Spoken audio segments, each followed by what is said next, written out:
Today on episode 8 of the Missionary Coach Show, we'll be starting a new Missionary Stories series.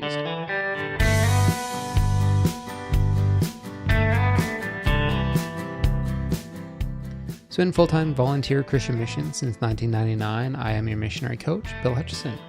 This is a show where we talk about all things missions related, from preparation, travel, training, relationships, building a support network, and more. So when I was in Switzerland in 1999, I was blessed to hear Rudi Lack speak about some of his journey taking the gospel to forbidden borders when I was doing a Genesis school with Youth of the Mission in Lausanne. Let me just pull up a photo of, where is he? There we go, Rudi Lack. So when I was doing the Genesis school, so I personally found his stories to be really exciting, challenging, and very gripping, just the stuff that he went through. So unfortunately, the book is long out of print, and even used copies are very hard to come by. I did find some on Amazon, so I'll link to that at missionarycoach.org. So you can check the book out for yourself if you want it. This is the book. It's called Breakthough. So now somewhere in my multiple moves around the world, I actually lost the signed copy that I got from Rudi when I was in Switzerland. But I did recently come across a used copy of the book. And since it's out of print, I thought we could maybe read it together and get inspired by some of the stories of what he went through during his many years of ministry and missions. It's been many years since I read the book, so I've forgotten a lot of the details. So I think that as we read it, it'll be kind of like I'm reading it for the first time, and we can just all read it together.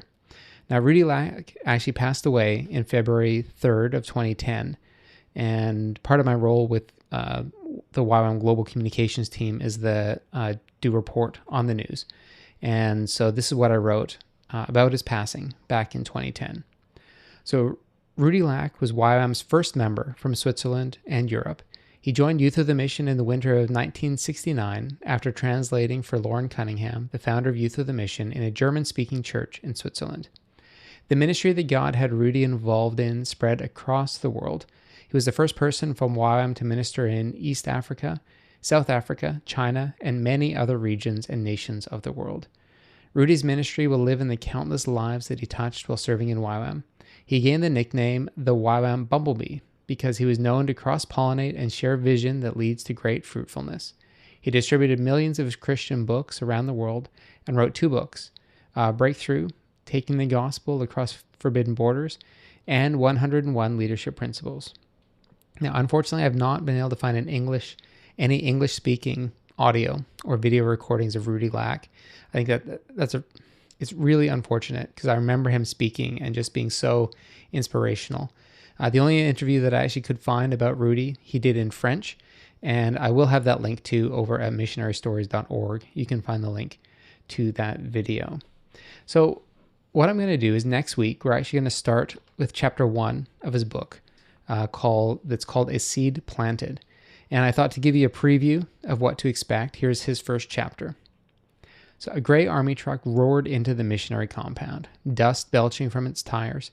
It screeched to a halt beside my van and disgorged gun-toting African soldiers, all dressed in camouflage combat uniforms. Accompanying them were 3 communist Chinese. Mr. Dury and I stared in disbelief. "Hands up!" roared a burly-faced African officer, brandishing his gun in my face. My arms shot up automatically.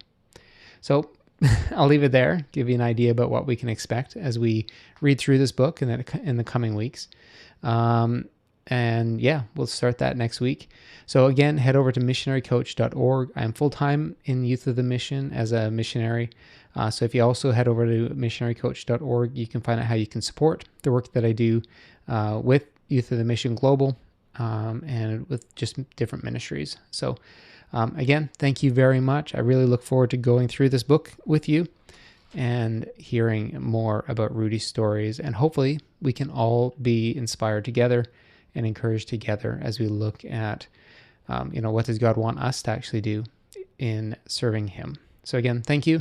We'll keep it short this time, but we will read through some of the chapters later on. So thank you.